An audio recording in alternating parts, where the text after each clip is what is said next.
This is the Al-Maida initiative, conversation without compromise.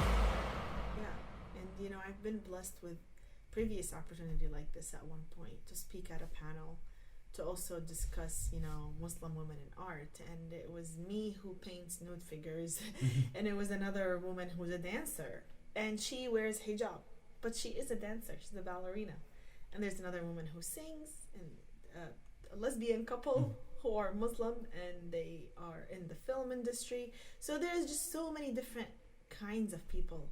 And this is our contemporary world. There is diversity, and there are, you can say, reformative ideas of how Islam and religion, it's supposed to evolve, I think. I think a successful religion or faith should be able to somehow evolve with changing times, where people can still go back to it and find peace with it.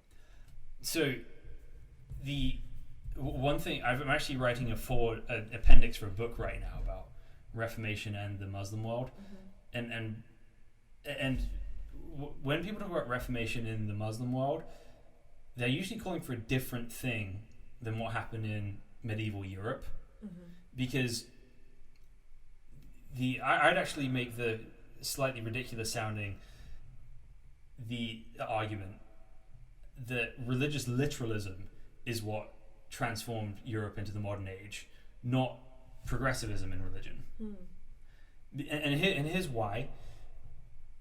In about 300 AD, there's this school called the Alexandrian School in Egypt, which basically says the things in the Bible are metaphors, primarily. They're allegories, which means that you can't understand them unless you're taught them properly by a church leader. Now, if that's true, then there's no point you reading the Bible yourself, because you can't even understand it if you do. So once all power is in the hands of leaders, then they can say whatever the hell they want to say, sometimes earnestly, sometimes with bad motives, but you no longer have the ability to test your leaders. Right. So what the Reformation is this idea that actually God has spoken in his word, and we have the ability to test everything people do by what God himself has said. So they started, and that coincided with the printing press.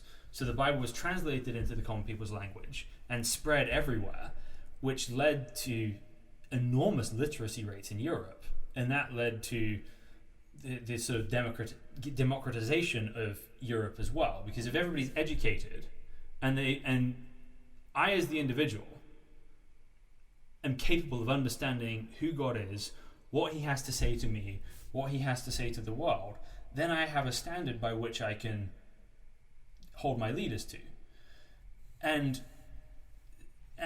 But if I'm in a religious position where, I have to be a religious scholar to be able to understand this, then I'm captive to whatever the scholars tell me. And this can happen in secularism as well, because it's, instead of morality, it becomes about education.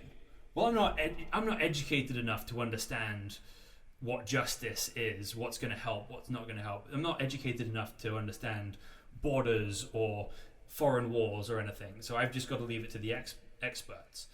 So what you need is a widespread belief in personal responsibility and how that impacts the government. And that's what believing in the Bible did to Europe, and I think it can still do that today.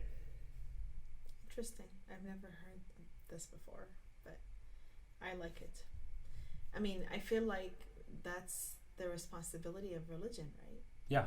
That's what God intended for it to do in the first place, is to make you a better human being so you can have better impact on your society and build a better ecosystem.